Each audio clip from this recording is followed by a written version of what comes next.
Hello guys.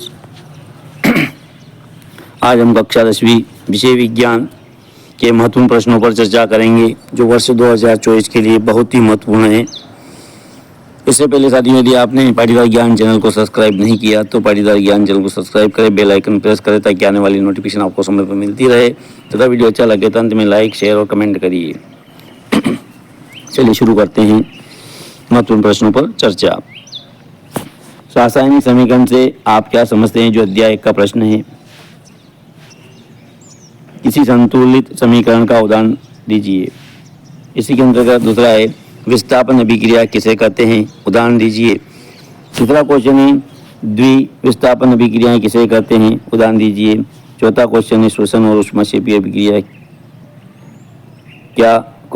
श्वसन को ऊष्माक्षेपीय अभिक्रिया क्यों कहते हैं तथा वायु में जलने से पूर्व मैग्नीशियम रिबन को साफ क्यों किया जाता है।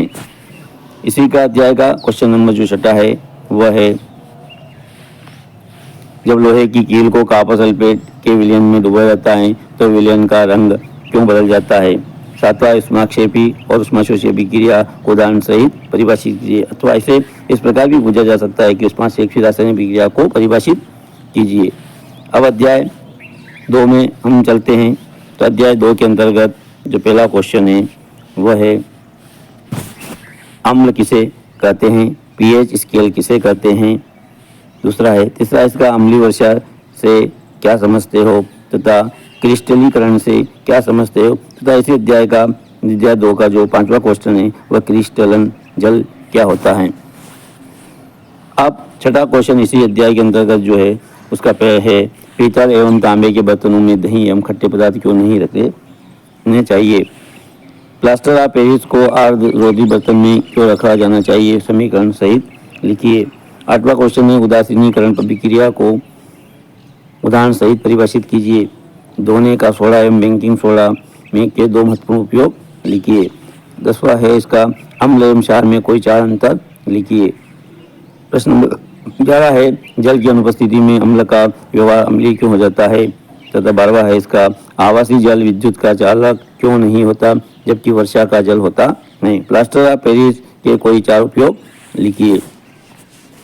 अब अध्याय जो है आपका वो तीसरा है जिसका पहला महत्वपूर्ण प्रश्न मुद्दा है जो है वह उभयधर्मी ऑक्साइड क्या होते हैं। 2 उभयधर्मी ऑक्साइडों को उदाहरण सहित दीजिए। दूसरा है लोहे के को जंग से बचाने के लिए 2 तरीके बताइए। इसे इस प्रकार पूछा जा सकता है संक्षारण से सुरक्षा के 2 तरीके लिखिए। इसका प्रश्न नंबर 3 है ऑक्सीजन के साथ संयुक्त होकर अधातुएं कैसा व्यवहार बनाती हैं। इसी के अंतर्गत क्वेश्चन नंबर जो 4 है वो है ऐसी धातु का उदाहरण दीजिए जो कमरे के ताप पर द्रव होती हैं, चाकू से आसानी से काटी जा सकती हैं, ऊष्मा की सबसे अच्छी चालक होती हैं तथा ऊष्मा की कुचालक होती हैं। प्रश्न नंबर 5वां रासायनिक गुणधर्म के आधार पर धातु एवं अधातु में विभेद कीजिए। साथियों इसे इस प्रकार पूछा जा सकता है धातु एवं अधातु के कोई 2 अंतर लिखिए। इसी अध्याय से प्रश्न नंबर जो 6 है वो धातुओं के कोई 5 भौतिक गुण लिखिए। अब अध्याय 4 के महत्वपूर्ण प्रश्न है। इसका पहला क्वेश्चन है हाइड्रोकार्बन क्या है, उदाहरण देकर समझाइए।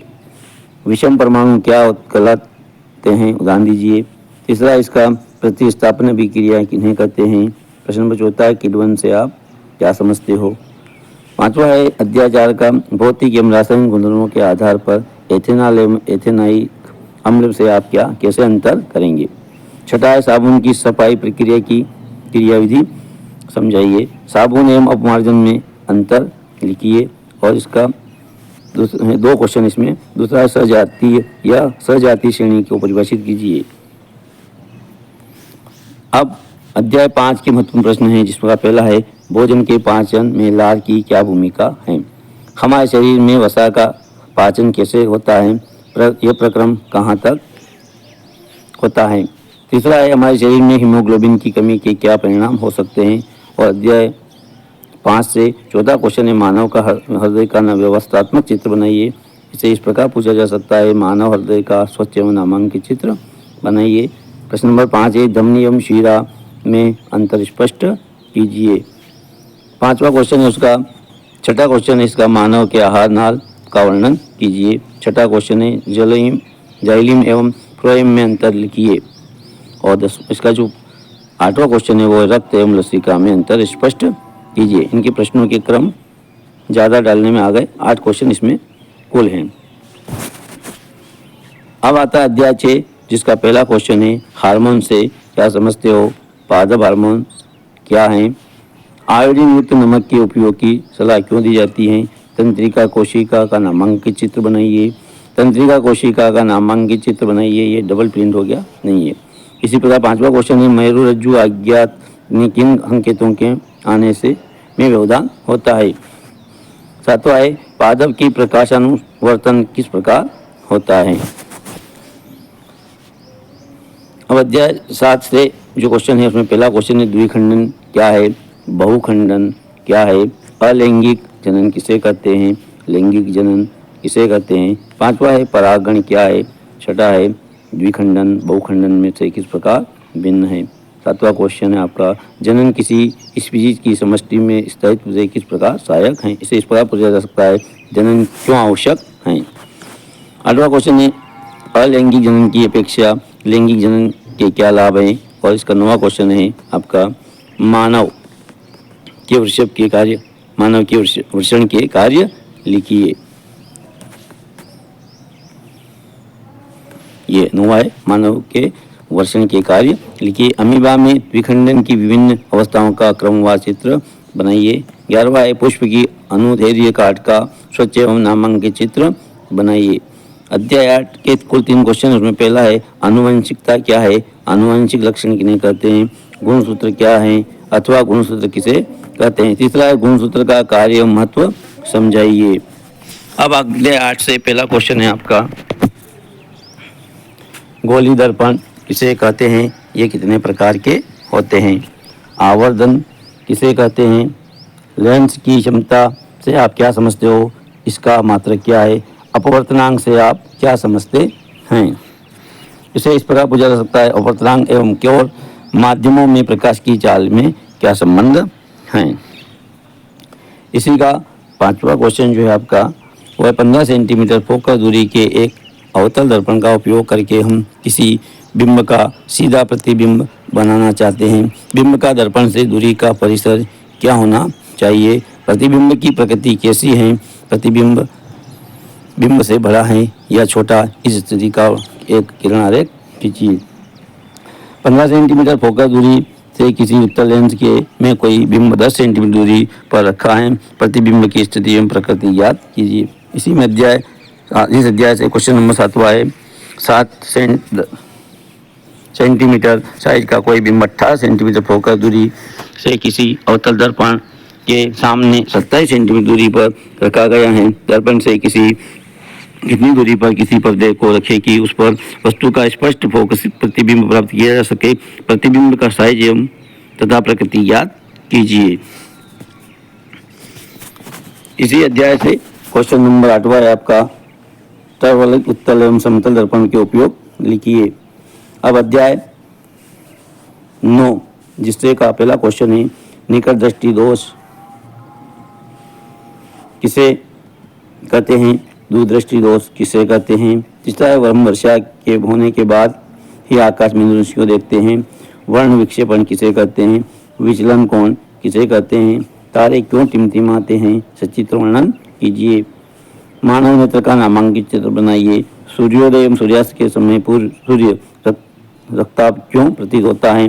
और 9वां इसका प्रिज्म के से प्रकाश का आवर्तन का नामांकित चित्र बनाइए। अध्याय 11 से कुल 3 क्वेश्चन है। इसमें पहला क्वेश्चन है विद्युत विभव किसे कहते हैं, इसका मात्रक लिखिए। विभवांतर किसे कहते हैं, इसका एसआई मात्रक लिखिए तथा विद्युत धारा के ऊष्मीय प्रभाव को समझाइए।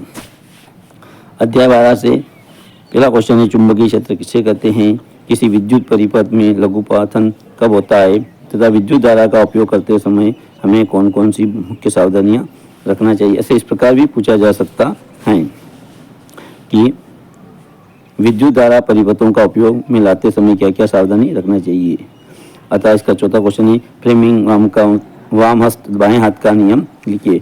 साथियों बीच में मैं एक बात कहना चाहता हूँ, ये प्रश्न उत्तर हैं केवल, यानी ऑब्जेक्टिव खालिस्तान जिस प्रकार जो 30 नंबर के जो आपके सही विकल्प जो रहेंगे जो 1 नंबर में होंगे उनको छोड़कर ये प्रश्नोत्तर के लिए यह पेपर बनाया गया है। जो महत्वपूर्ण प्रश्न है 30 नंबर को छोड़ के बाकी जो नंबर आएंगे उसके आधार पर यह प्रश्नों के जो है लिखे गए हैं।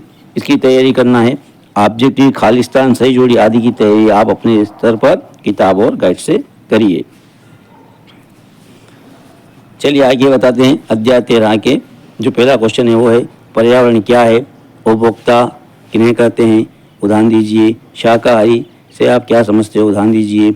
आहार श्रृंखला किसे कहते हैं, ओजोन परत क्या है, यह क्यों क्षय हो रही हैं। ऐसे 10 तरीके बताइए जिसमें अजैव निम्नीकरण पदार्थ पर्यावरण को प्रभावित करते हैं। वायुतंत्र किसे कहते हैं, और आखिरी आपका ग्रीन हाउस प्रभाव को समझाइए। इसी प्रकार इस अध्याय से 9वां क्वेश्चन है ग्लोबल वार्मिंग को समझाइए।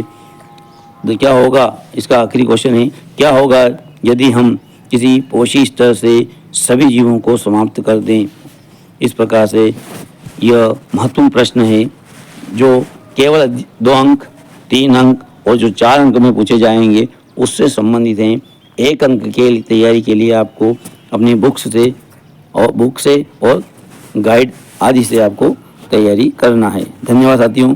ये वीडियो आपको कैसा लगा हमें कमेंट में बताइए, और यदि वीडियो अच्छा लगा तो अपने साथियों को शेयर करें।